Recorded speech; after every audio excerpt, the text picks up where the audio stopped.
What's up YouTube? How's it going? It's Grillo here, and today we're going to actually walk you through how you can set up the Facebook pixel for beginners.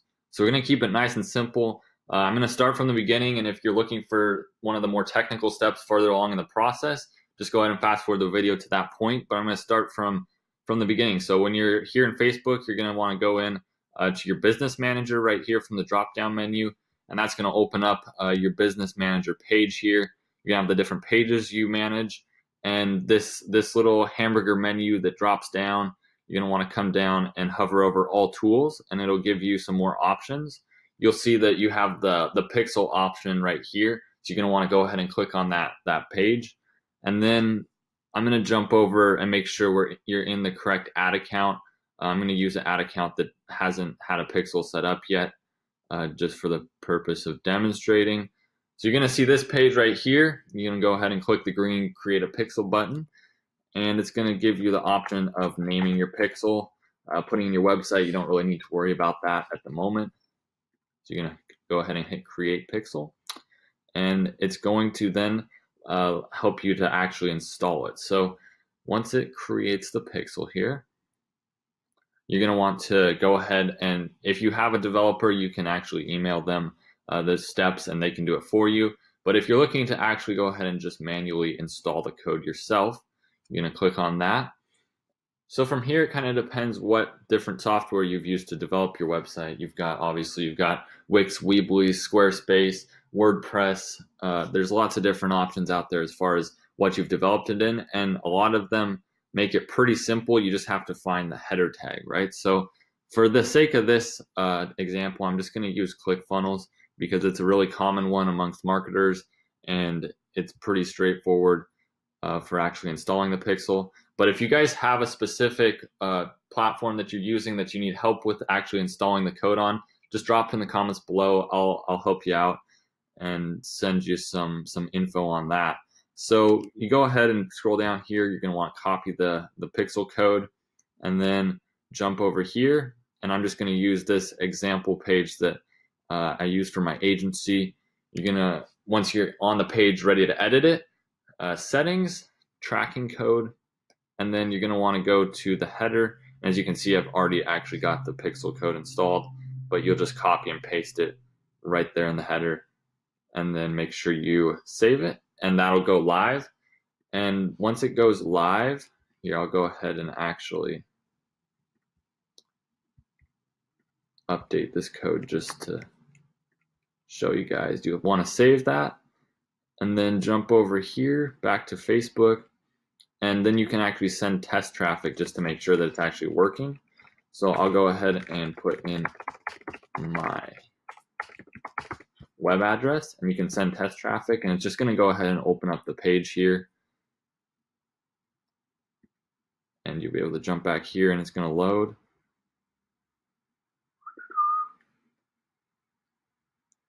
Yeah, so typically it actually will take, it's like it says here, if the status is still no activity yet after 20 minutes. So you should give it a little bit of time, but once the pixel actually becomes active, you'll notice that this will become green. So just sit back, wait, and then test the test traffic again after a few minutes, just to see if make sure it goes green. If not, like it says here, your code might not be installed correctly, but just it typically works. I never had a problem with it. If you do have a problem with it, let me know what error message you're getting, or what's going wrong there, and I can see if I can help you with that. But after that, you're just going to want to hit continue, and then you can actually get a little more in depth and add events that you'd like to track. So specific, if you want to track conversions, or this person just became a lead, then you can specifically track those people. And doing that, you're going to want to actually go ahead and, it looks like they actually just updated this page. So yeah, let's say that you want to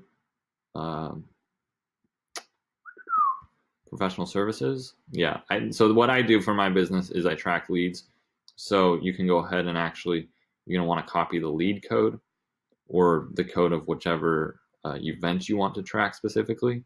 and then you can jump over to your website and you'd install it just the same, but you want to then put it on the web page after. So for example, when I'm on my website here, so I have this web page up, and then when people become leads, they actually go here, enter their information, and then it loads to the next page, and then the code is on that page, so it tracks when somebody lands on the page after this, right? After they schedule a call with me, it loads another page, and then on that page, there's that tracking pixel that'll catch them, and then I can set up. You'll want to make sure that you get that green go ahead right there. So from here, once you've actually got the pixel set up and you got the green light, it should show right here. And the next step to actually then set up an ad that retargets those pixel visitors, you're going to want to create a custom audience here. And as you can see, the pixel's not set up yet. This is just for demonstration purposes. You want to select the pixel, and it should be green, indicating that you're good to go. And then you'll want to say, what I do is just all website visitors, and then you can change in the past 30, whatever amount of days you want to actually target people who have visited your website. Save it with the audience name, and then you can actually include more specific targeting, like narrow it down, funnel it down, or you can exclude people that you don't want to, that maybe visit a certain page that you don't want them to see this ad. You'll then go ahead and name it and create that audience.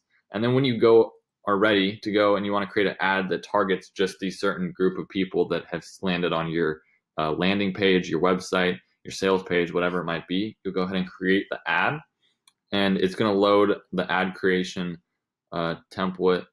And so let's just say we're sending traffic, for example.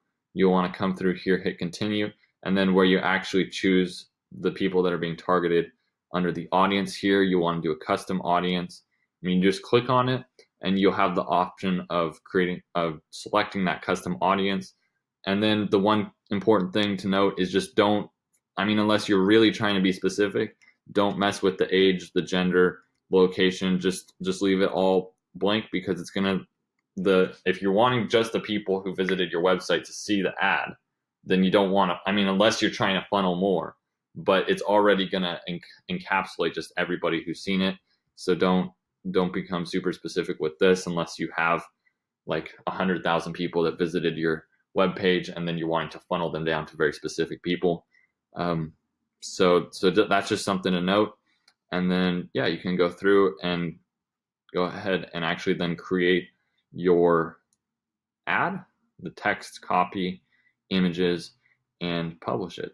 So I hope this was helpful, guys. This was just a really basic overview of how to set up the Facebook Pixel for beginners. I know if you're using a different software other than ClickFunnels to host your website, Wix, Weebly, Squarespace, like I said, I'm happy to help. Just let me know in the comments if you're having any issues, any errors of actually installing that little chunk of code onto your website that's going to track then the visitors that are visiting it, so you can retarget them on Facebook. It's an awesome piece of technology. It's one of the most powerful things in the ways to get your cost per result down on Facebook. If you're generating leads, engagement, video views, retargeting people that have already expressed an interest is going to be really helpful to you. So if you have any questions, drop them below. Otherwise, I'll see you guys next time.